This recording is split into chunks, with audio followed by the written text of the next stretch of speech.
Hey guys, so today we're going to be reviewing VHS 99. So it has been officially a full 10 years since VHS, the first one, was released in 2012.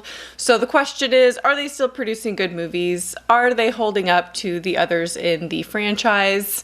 So yeah, let's get into it. Witness a hellish vision of 1999 as social isolation, analog technology, and disturbing home videos fuse into a nightmare of found footage savagery. Now, VHS 99 is, of course, a found footage anthology, just like the rest of the VHS franchise. It contains 5 stories from different creators, and this is also the 5th movie in the VHS franchise. Now, this is a franchise that isn't for everyone. Not everyone loves the VHS, right? Not everyone loves anthologies. Not everyone loves found footage. So if you're not a fan of any one of those things, you're probably not going to enjoy the new VHS movie, right? Personally, for me, I absolutely love anthology horror movies. Obviously, found footage is my favorite style of horror filmmaking, so I'm a big fan of the VHS movies. Personally, I think it makes for really digestible horror stories.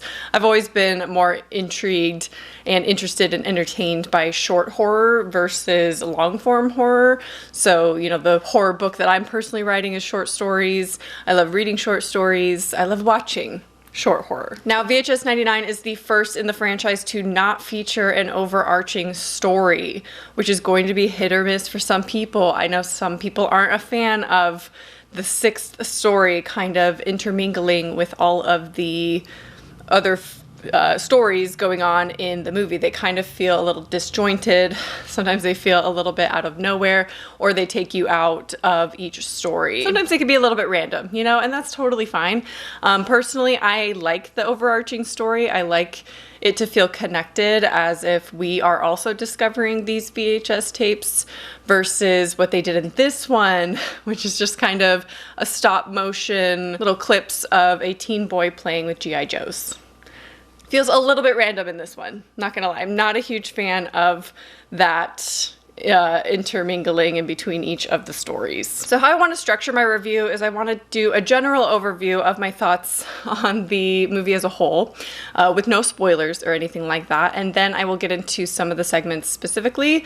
In fact, I think I'm going to rank them from worst to best, just these 5 segments. One day I will do a full tier list of ranking all of the VHS segments, but for today we're just going to do the 5 in 99. And none of this video is going to have any spoilers at all, by the way. So firstly, I want to acknowledge that this was the VHS movie that I was most excited for. 94 was kind of a surprise when it was announced, and that was exciting. I was excited for it. However, 99 is more my era, you know? It's the early 2000s, well, late 90s, early 2000s. It's that Y2K moment in history, right? So I was expecting some horror stories revolving around this Y2K technology and everything kind of going on at the time, because it was so prevalent in society at the time. So I thought they were going to acknowledge the times in this, and I would feel like I was back in 1999, you know what I mean? And we didn't get any of that. In fact, reading the description that they wrote for social isolation, analog technology, and disturbing home videos fused into a nightmare, I don't think we get any of that, to be honest. I think this movie could have taken place at literally any time, and with any technology, any camcorder or recording device, and it would have felt the exact same. I don't think the era had anything to do with the stories going on, besides maybe a couple mentions here and there, and it was obvious like it took place at that time, but it wasn't accurate, it wasn't realistic to the time, and it was just lacking a lot. I feel like there's so much you could do with the Y2K and the technology going on at the time, and I don't feel like they took advantage enough of any of that. And it's almost like there are moments where this is like a really cheesy portrayal of the turn of the century era, and like I said, not realistic or anything like that. It's just kind of like, I don't know. It's just kind of there, and in a cheesy way, like with the outfits and things like that. So I was excited for that aspect, and then also I was excited because we're coming off of 94, and I was one of the people who really enjoyed and loved VHS 94. I thought it has some of the best segments in all of the franchise as a whole, which I know is kind of controversial, but it's genuinely one of my favorites in the entire franchise. So coming off of that, I was really excited for 99, although it did feel like they were rushing some things, which we'll get to. 99 just felt like it strayed too much from an original VHS movie without the overarching story. A lot of the stories that we did get are very similar. Like, I don't think they're unique enough from one another and just in general. After the first 2 stories, I had only watched the first 3 with my partner, and then he tapped out. He was like, I'm not really into it. After the first 2 stories, we looked at each other, we're like, are those the same? Like, they feel the same. It's very teen, you know, not necessarily, you know, teenagers, but they're young people, and they had very similar tones and themes. So we were like, are all of them gonna be like this? And most of them felt really similar in that it followed all the same kind of caricatures, same themes and tones throughout almost all of them, except for the third and the last one, which I know is only 3 out of 5.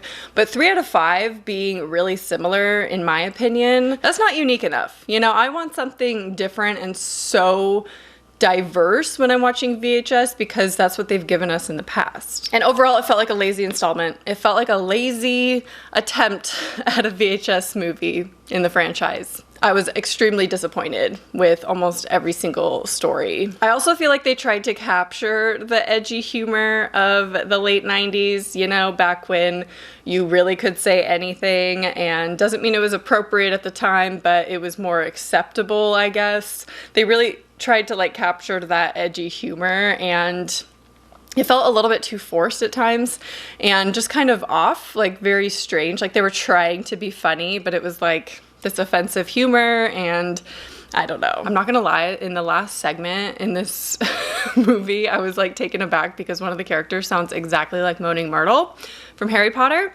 and I was just very confused why they went with that. So now, all of that being said, I did read that production was actually really rushed for 99 because of the extreme success coming off of VHS 1994, which I think is still, I guess it's not 1994, 94, which I think is still Shudder's most watched movie on its release weekend. So obviously it was a very huge hit on Shudder.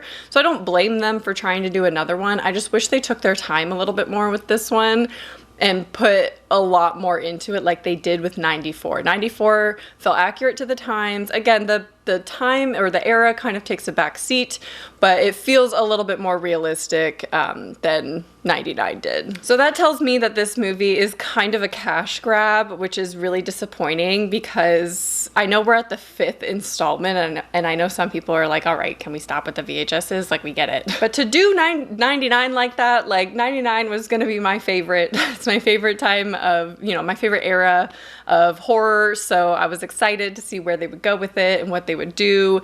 And it was completely rushed because they were just piggybacking off of the success of 94. And that feels a little bit unfair for this one. I mean, all of it feels rushed to me. The fact that they took out the overarching story and only included the 5 shorts, the fact that production didn't take that long, the fact that these segments don't feel unique enough from one another, and in general, I feel like a lot of these things have all been done before. Their stories just aren't that unique, so I have to say that this is my least favorite VHS movie out of the entire franchise. I know. I just feel like every other VHS movie has something a little bit more to offer, and I don't know why they're really attached to this era theme that they're doing with the 94, and then they're doing 99, and guess what? They're doing 1985. Can we be done with the 80s? I'm so tired of the 80s. I'm sorry. I'm done with the 80s. Now this is me coming off of reading My Best Friend's Exorcism and then watching the movie. Can we just, I'm just done with the 80s. Can we get more of like the 90s, 2000s? 2000s, we haven't done enough. So let's go back to that. So yes, we are getting another VHS movie. It's already been announced, and I do feel like we're just going to get a similar thing to 99, but it's just gonna take place in 85 for some reason. I don't know why they're doing this. Why are they doing these years? Like, anyway, I hate to say that this is my least favorite VHS movie because I was so excited for this one. This was the one I was most excited for. Maybe that's to my own detriment, because I had high expectations, but they really did nothing with it. They did nothing. They didn't capture anything special about Y2K. I don't know. I just feel like there's so much they could have done differently with this. And I know they're different creators creating the different segments, so some segments are better than others, but let's get into that, shall we? Let's get into the specific segments and my ranking of them from worst to best. Again, I will be talking about them vaguely, so if you're trying to avoid any and all information, totally get it. You can click off the video, but there's no spoilers or anything going forward. So the worst segment in this one is the second to last one, which is called the Gawkers. And this one felt like nothing special. It did do something unique that the others didn't, as far as the concept that they ended up going with. That was a surprise, okay? I was not necessarily expecting it, but we're not rooting for any of the characters. I feel like that goes without saying for a lot of VHS. I don't know why, but a lot of the characters aren't super likable, right? You think about the first segment in the first VHS ever, not likable people. You're not rooting for them to survive necessarily. The same kind of goes for the Gawkers. I feel like it's a very similar theme. Just some teenage boys being inappropriate, you know? And this one felt like the lowest budget of them all. I think it was the shortest one. I don't know. And overall, I'd say that most of the gore in this one takes place off camera, and I feel like they didn't push the horror in VHS 99 like they do in other segments, because sometimes in some of the VHS movies it gets kind of disturbing. Like some of them are genuinely disturbing and affect me and get to me, which I like. That's what I want from a VHS movie, because it doesn't, you know, push my boundaries or anything, but it is disturbing. This one didn't really bring any of that. There's like one that has a little bit of psychological disturbingness going on, which we'll get to, but yeah, with the Gawkers, gore off camera, not really seeing much. Just not messed up like the other ones, I feel. I don't know. To me, you're rooting for someone else in this that isn't the people, the main characters. So, I don't know. It just felt weird. It just was a weird one. Not my favorite. Not for me. Next up, we have Shredding. This is the first one of the movie, and it wasn't terrible. It's just not for me. I feel like this one is a little bit more goofy, and obviously there's nothing really scary going on in this one. It's just so light in tone, and again, they're pushing that edgy humor so much. Like, why are they bullying? There's a lot of bullying going on in the whole movie for some reason. I guess they're trying to like capture the bullying that took place in 99, I don't know. But I will say, in Shredding, the horror elements, you know, when we see some stuff, it looks really good. I'm pretty sure it's practical, and it does look good, but it's just not scary. And I don't think it really intended to be like horrifying. It's just a little bit lighter, kind of goofy. Again, annoying characters though, that goes without saying for a lot of these. Just, you're not rooting for them really, you know? I feel like a lot of times they make you root for the antagonist, like the ghosts or the demons or the zombies or the murderers or whatever they have going on in any of these. I feel like that's what they're like making you root for them, because the characters are just not likable. Next up, middle of the road, we have To Hell and Back. The only reason why this one's rated higher for me is because of the horror elements in this one. This is what I wanted from the VHS franchise. I wanted these horror elements that they put into To Hell and Back. And this is the last segment of the movie. Hands down the best horror visuals of the entire movie, but the story was just so lackluster and weird that I just can't put it higher in my ranking. And this one is actually done by the same people who made Deadstream, and I enjoyed Deadstream. I'll talk more about it in my monthly recap later, but it was good. This one felt weird. And I mean, it makes sense. It's very similar, I think, in tone to Deadstream. But overall, it was just meh. It was just very average, middle of the road. The horror saves it a little bit, but the story I just couldn't get into. It was just kind of a little bit boring. Next up, we have Suicide Bid. I really liked the story of this one probably the most out of all of them. And it's not going to be like that for everyone. And the reason why is because it's very predictable. It feels just like an Alvin Schwartz story story from Scary Stories to Tell in the Dark. It reads just like that, like it just plays out very similar to a Scary Stories story. So it's not very horrifying. I think that's where this one's lacking. It would be higher if the horror was a little bit better, but the story was really good and the potential was really there. I liked it. The whole concept of sorority hazing, kind of disturbing, but generally the horror elements looked the worst in this.